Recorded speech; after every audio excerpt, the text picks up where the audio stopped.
Hello and welcome to this video. I am having whatever the opposite of a brat summer is. That's what I'm having. I am actually filming this video on the day that it's supposed to go live. Father forgive. I have been working. I don't want to be like, oh, my life is so hard, because it's been great. I've been loving it.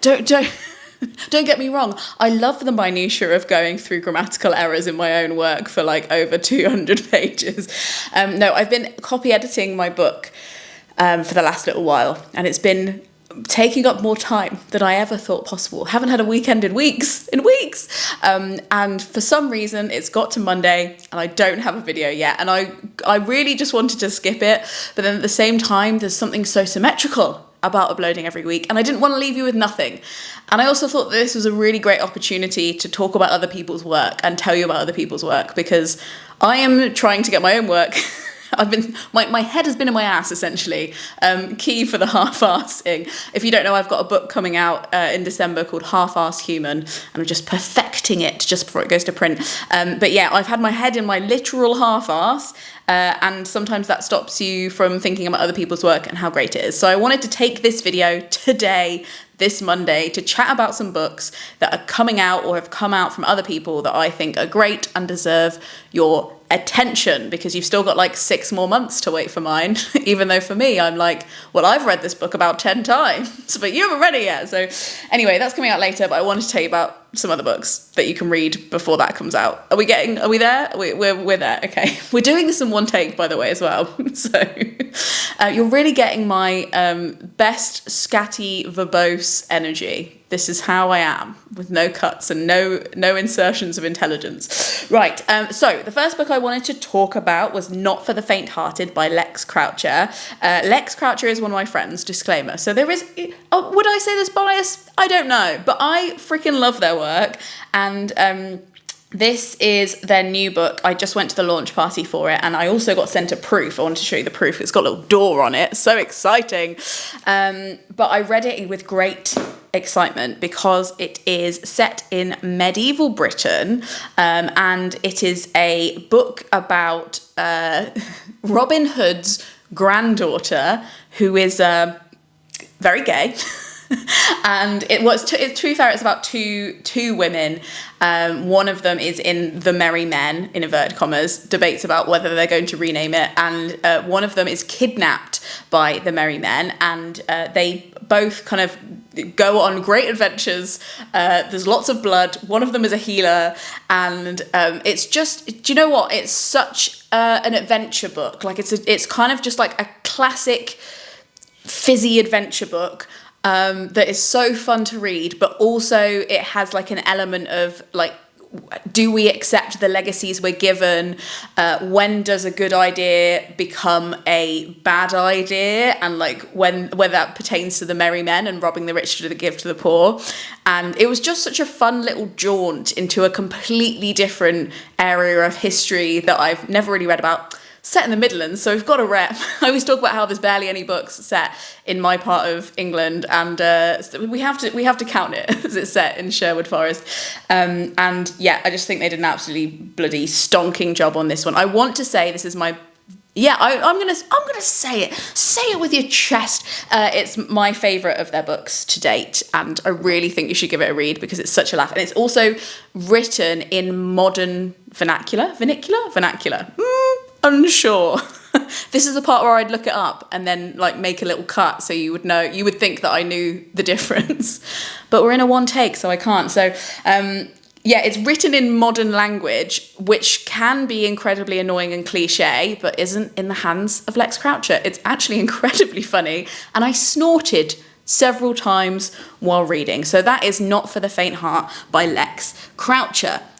By the way, I got all of these books sent to me. I'm very, very picky about the books that are sent. Actually, to be fair, I did actually buy this copy myself, but I did get sent the proof as well. But I really wanted the sprayed edges, and this one also contains a map.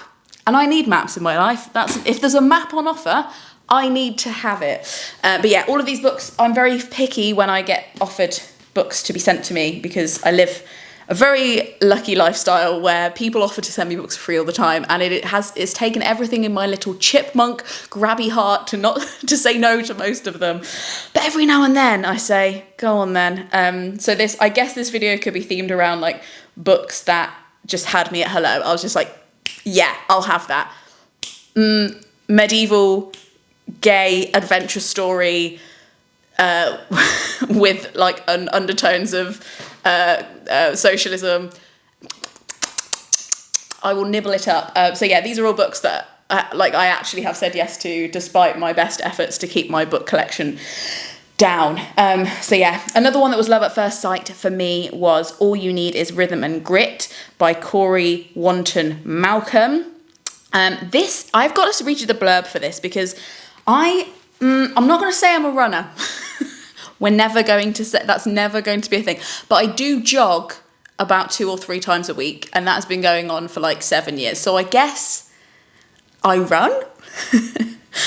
Or even that sounds wrong. Anyway, I would like to read more about this thing that I do regularly, but I'm in denial about me actually having a hobby doing it. It mainly is just like me running off energy, kind of like taking a dog on a walk. Like that's how I see my running. But it would be good to know more about like what is behind it and how not to injure myself, and like, am I doing too much or too little? So this is a really accessible, what looks like very funny book that I'm excited to read about that. The part of the blurb that really got me was advocating running as an inclusive and community-focused activity. Cory shows us how to celebrate the incredible mind-body connection by getting your trainers on and starting your running journey from the couch to the next road and beyond.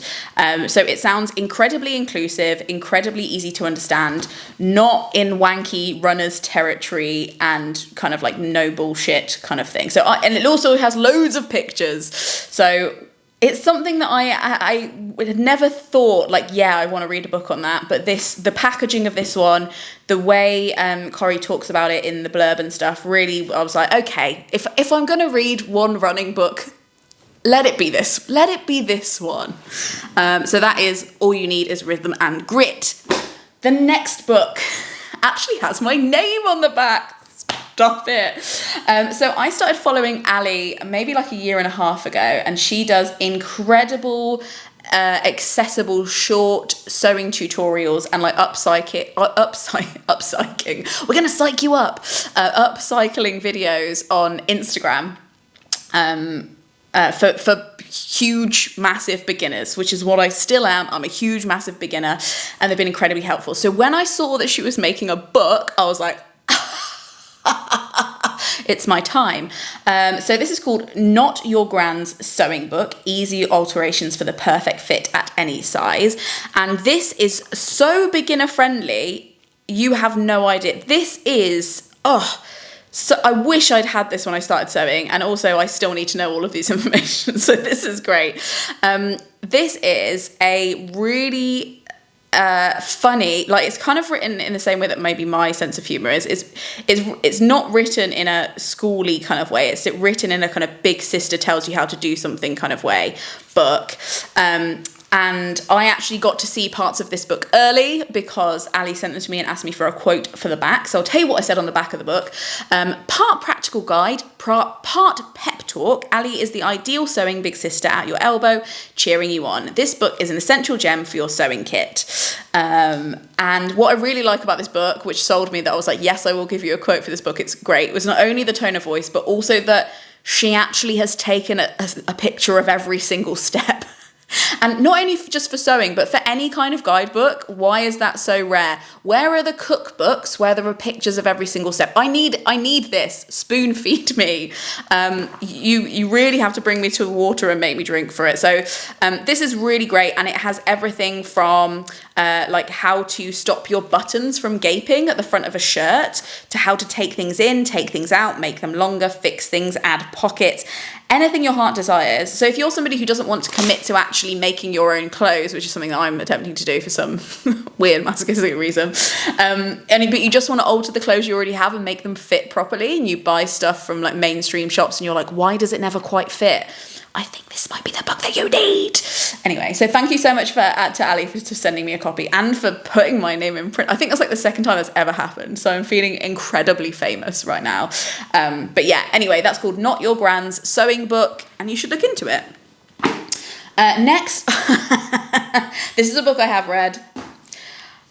Lucy Jane Wood. I've had a friend crush on this woman for a very, very embarrassingly long time, and she also has a YouTube channel where she talks a lot about fashion and a little bit about books, and now she talks a lot about books and has actually even written one of her own. This is one of the coziest things I've ever had the pleasure of pummeling my brain into. It was just like, you know, some books you're like, reading it, interesting, yeah, I'm gonna put it down, yeah, I'm gonna read, yeah, a little bit more, okay. Okay, this book, this was my reading experience.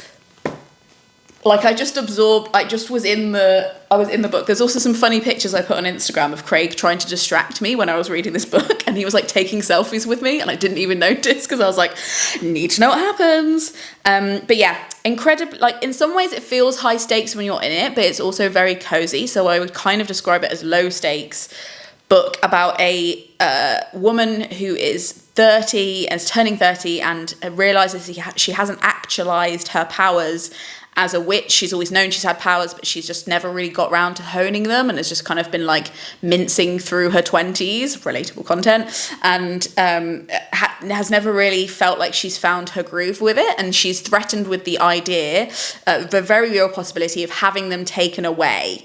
And she goes on this journey to rush her development basically and see if she can still believe in herself to actualize her powers. And she meets some and this is what really stuck out to me about this book, very well formatted. What are words? What is a brain? I feel like somebody has cracked my brain and put it on a frying pan and is now like serving it sunny side up, and I'm still trying to pretend it's whole with a shell on it, you know what I mean? Anyway, very well actualized characters. Like I believe that some of these, it's weird to me they don't exist because they must, because they feel incredibly real. Parts of it are also big sell for me. Parts of it are set in Highgate Cemetery, which is my favourite cemetery. And if you don't have a favourite cemetery, I worry for you. That's the thing that you should work out about. How is one supposed to know oneself if you don't know what your favourite cemetery is? Anyway, this was such an easy sell for me. I got sent a proof of this as well. The publicist contacted me and like at the first word I was like, yeah. And also, sorry, but she works in a bookshop called Luna Books, which sells like pastries as well. And I was just like, yeah, obviously, like even if I didn't know who Lucy was, I was like, obviously we're having this book. But I'm so glad that the promise of the book was as good as the delivery. And I think it's an incredibly, it's like the answer to what is the term, like new adult, where people are like in their early 20s. This is like, we need more books that are about people turning 30 and having a freak out about it. And I realised that maybe that should be a genre, or like at least like a literary trend for a while, or something to redress the balance, because I feel like it's not balanced enough. If you know any books that are about people turning 30 and freaking out about it, put them in the comments below, because I think we maybe need a master list of that. Anyway, that is Rewitched. Did I even say what it was called? Rewitched by Lucy Jane Wood. And this is coming out in September. It's coming out on the 19th of September, but you can pre-order it, which before I even knew I was getting a proof, I already pre-ordered it because they're doing sprayed edges at Waterstones and they look really sick. So I already bagged myself a copy. So that'll be coming to me on the September 19th, I guess. But yeah, you can pre-order it, but it's going to be great. Okay, and then lastly, this is a book I just got in the post and I'm so excited, especially because they also sent me a Tatty Divine necklace with it, which I'll put on Instagram and show you, I guess, because I don't have time to put it in the thing. But yes, this is Slow Dance by Rainbow Rowell. Again, I was kind of in a I'm not going to accept any more books situation. Like I was like, I'm on a ban, we can't do that. I'd said no to like so many books that month, and then somebody was like messaged me who actually is another person that I know in the publishing industry, Kat, who I already trust, and was like, yo, there's a new Rainbow Rowell book. And I was like, and then it said, Jane Austen's Persuasion for our times, and I was like, oh, and then it was like, it's her first adult book, and I was like, oh, okay, fine. Rainbow Rowell, if you don't know, wrote Fangirls, and also another book that I've read, and now I can't remember the name of. Bear with, you'll know it. If I say it to you, you'll know it, and I know it too. It's just that I feel like Fangirls was her best one, so now I'm forgetting. Eleanor and Park, that was really famous. I enjoyed it too, but really in my heart, what rings true is Fangirl. She wrote that and it was incredible, and I thought the writing was just like next level good. And I haven't really read anything from her since, if I'm honest, because I think I'd already read Eleanor and Park by that stage. But this is a new novel for adults, and it is a slushy romance, basically. I don't know if it's slushy, but I was like, it's a romance, fine, let's have it. They were just friends, best friends. They spent their entire summer sitting on Shiloh's porch steps. Dreaming about their future. Now it's been 14 years since they spoke. She's been married and divorced. She has 2 kids. She's been back in North Omaha, living in the same house she grew up in. Her life is blah, blah, blah. And then, so basically, okay, in summary, it's 2 friends that were very will they, won't they, and then they meet at a wedding when they're older, and like she's married, and they don't really know what's going to happen, and will they find their way back to each other? So, any book that's based on persuasion, my favourite Jane Austen novel, is good with me. I can see that my battery's flashing at me. It's telling me to shut the hell up, Lena. But yeah, anyway, I'm really excited about that as well. Thank you so much for watching. I'm going to put all the books and when they're released or if they're already released, in the comments below so you can find them. I will be back next week with a much more fully formed heart, soul, brain, and therefore video. Thank you so much to the Gumption Club for making whatever this was possible, and I really hope you enjoy Half-Assed Human that's coming out in December, because it has made my balls sweat so hard. My eyeballs are bleeding, but it's all going to be worth it in the end. I promise. Links to pre-order below, and yeah, just get reading. It's going to be great. We live in a world that has books. What could be better? Okay, Frog's not out.